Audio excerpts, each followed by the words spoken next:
Bueno, en este vídeo vamos a empezar realizando una exploración articular del paciente, de la cadera, de la rodilla y del tobillo. Entonces, empezando por la cadera, pues sabemos que tiene movimientos de flexión-extensión, que tiene también la abducción y aducción, que para abducción-aducción pues le pedimos al paciente que se coloque en decúbito supino y entonces deberíamos hacer el movimiento de abducción, todo esto sin que se levante el trocante mayor, y también el movimiento de aducción, y bueno, como podemos ver, el paciente hace sin ningún tipo de problema la aducción y la abducción, entonces está dentro de lo normal. Y después también tiene el movimiento de o sea, hay que valorar la rotación interna y la rotación externa. Entonces, para ello vamos a coger a nuestro paciente de los tobillos, vamos a hacer una rotación interna y una rotación externa, y como podemos ver, la rotación externa es bastante mayor que la rotación interna, pero esto es normal, o sea, de hecho es lo que se considera normal. Y también es muy importante fijarse en la posición de las rótulas, que ambas tienen que estar mirando al frente. Entonces nuestro paciente, en cuanto a cadera, no tendría ningún tipo de anomalía. Bueno, la siguiente articulación es la de la rodilla, entonces aquí pues nos vamos a fijar sobre todo en las deformidades óseas. Entonces lo primero que vamos a hacer es decirle a nuestro paciente que se coloque de pie en bipedestación y que junte los maleolos internos. Entonces, una vez así el paciente, pues ya podríamos ver aquí la rodilla, ya podríamos valorar un poco, y en este caso pues se puede ver claramente un genus varus. Y pues nada, lo siguiente que tenemos que hacer también es decirle al paciente que se coloque de lado, o sea, tendríamos que mirar también de lado para ver si tiene otro tipo de anomalía, como podría ser un genus recurvatum o un genus flexus, que como podemos ver, pues no es el caso. Entonces nuestro paciente, pues aquí solo tendría genus varus. Bueno, y la última articulación que vamos a valorar en nuestro paciente, pues sería el pie, el tobillo. Entonces, lo que vamos a valorar es el movimiento sobre todo de inversión y de versión.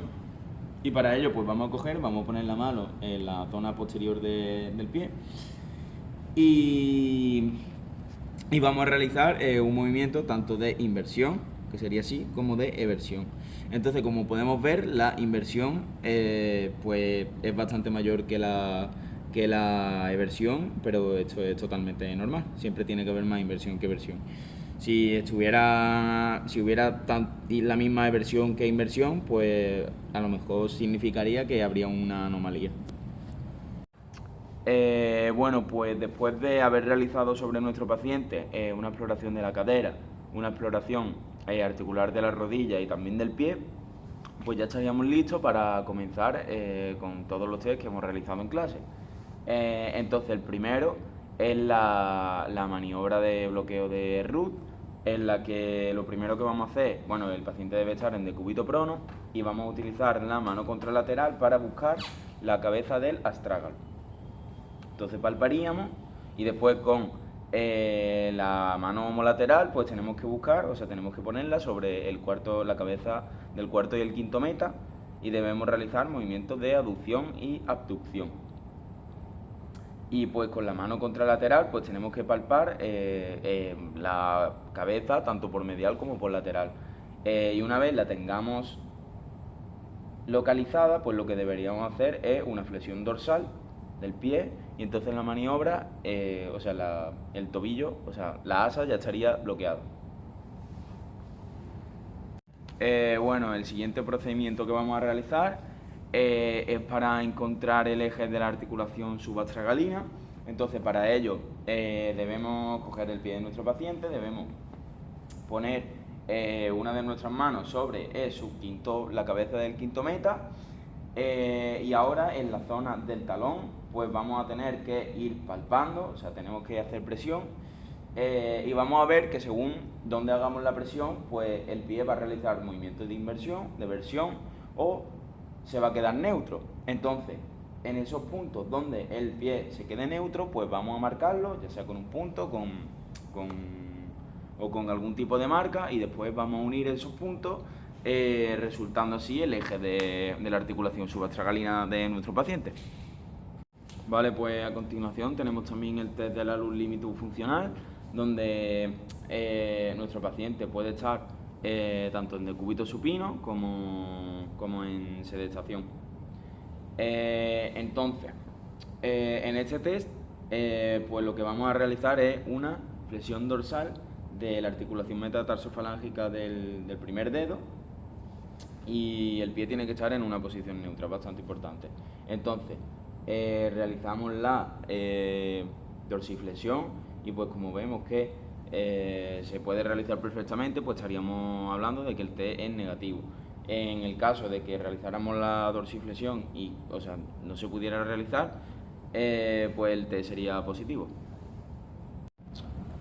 Bueno, el siguiente test que hemos realizado en clase es el test de Kilikian. La única pega que tiene este test es pausarlo en pacientes que tienen deformidades, y nuestro paciente pues no tiene deformidades. De todas formas, en el caso de que las tuviera, pues podríamos realizar este test y se realiza de la siguiente forma, que es, tenemos que poner, tenemos que hacer una presión en la zona retrocapital, aquí se ve, para simular la carga que hay en los pies que tienen este tipo de deformidades.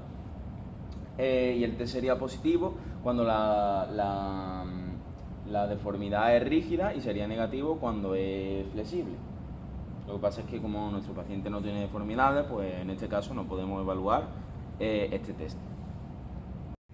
Bueno, el siguiente test es el test de resistencia a la supinación. Entonces, para ello vamos a colocar a nuestro paciente en bipedestación y lo que deberíamos hacer es coger con 2 dedos de la mano que queramos, lo ponemos en la zona medial, por debajo del arco, más o menos a la altura del escafoide, y entonces pues tendríamos que ver cuánta resistencia opone nuestro paciente.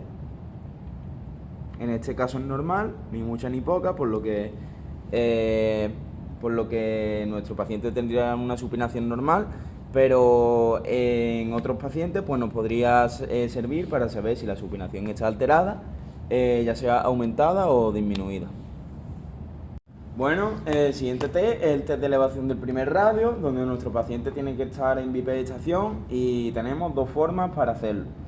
El primero es colocar nuestra mano en el tercio distal de la tibia del paciente y realizar una rotación externa, que como podemos ver, cuando realizamos la rotación externa hay un aumento del arco y hay una inversión, pero no se eleva el primer dedo, por lo tanto el resultado sería negativo, el resultado del test. Y después tenemos también otra forma de hacerlo, que es diciéndole a nuestro paciente que gire su cadera hacia el lado hacia el que realizaríamos la rotación externa con la mano. Entonces, gírate para la derecha un poco, gira la cadera, exactamente, y como podemos ver, tampoco se levanta, por lo tanto, el test, como ya hemos dicho antes, seguiría siendo negativo. Bueno, el siguiente test que tenemos es el test de resistencia a la pronación. Entonces, para ello, le vamos a decir a nuestro paciente que se ponga en bipedestación, como ya está, y le vamos a decir que levante el lateral de los pies, para así tener los 2 pies en su pronación máxima. Es importante decirle en este paso que no flexionen las rodillas, ya que tienden a hacerlo, y esto puede variar los resultados del test.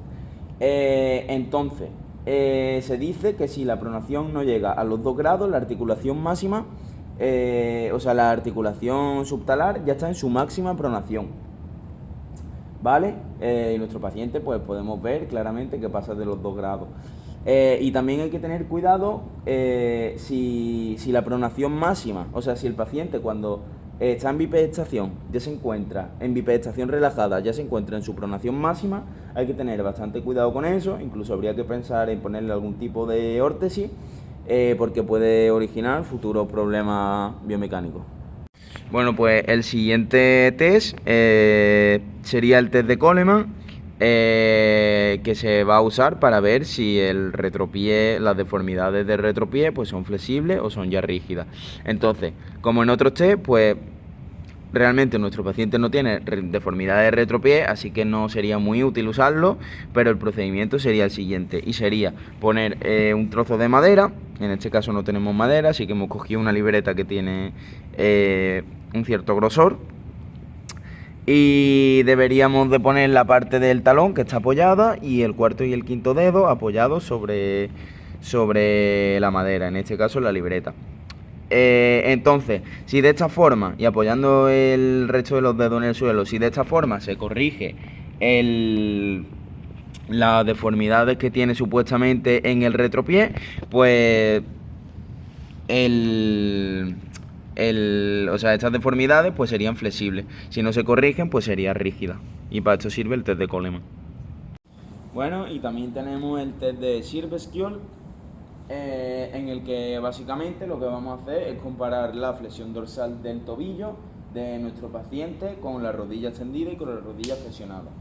Entonces primero lo vamos a hacer con la rodilla extendida, donde vamos a ver que nuestro paciente pues tiene una flexión dorsal que es bastante limitada, pero ahora lo vamos a hacer con la rodilla flexionada en 90 grados. Y como podemos comprobar, pues aquí hay un gran aumento de la flexión dorsal, y pues este test pues demuestra que sería positivo en nuestro paciente, ya que se trata de una limitación de la flexión dorsal con la rodilla extendida, que mejora cuando lo hacemos con la rodilla flexionada.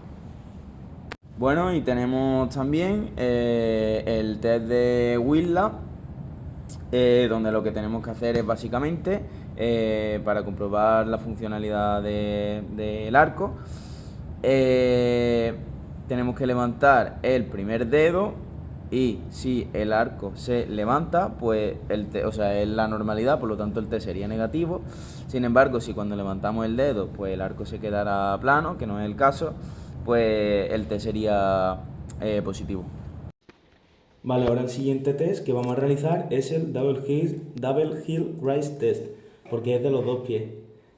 Entonces para ello vamos a valorar cómo tiene ahora mismo la posición de la rodilla, que podemos ver claramente un genus varus, y ahora le vamos a decir a nuestro paciente que haga un ejercicio de ponerse de puntilla unas 20 veces.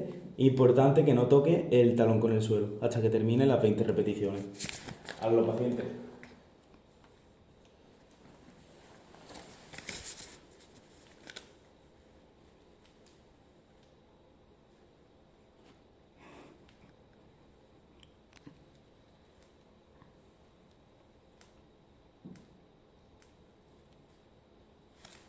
Vale, y ya una vez hechas las 20 repeticiones, tendríamos que valorar otra vez si ha habido algún cambio, que aquí pues no se puede ver gran diferencia, entonces sigue igual.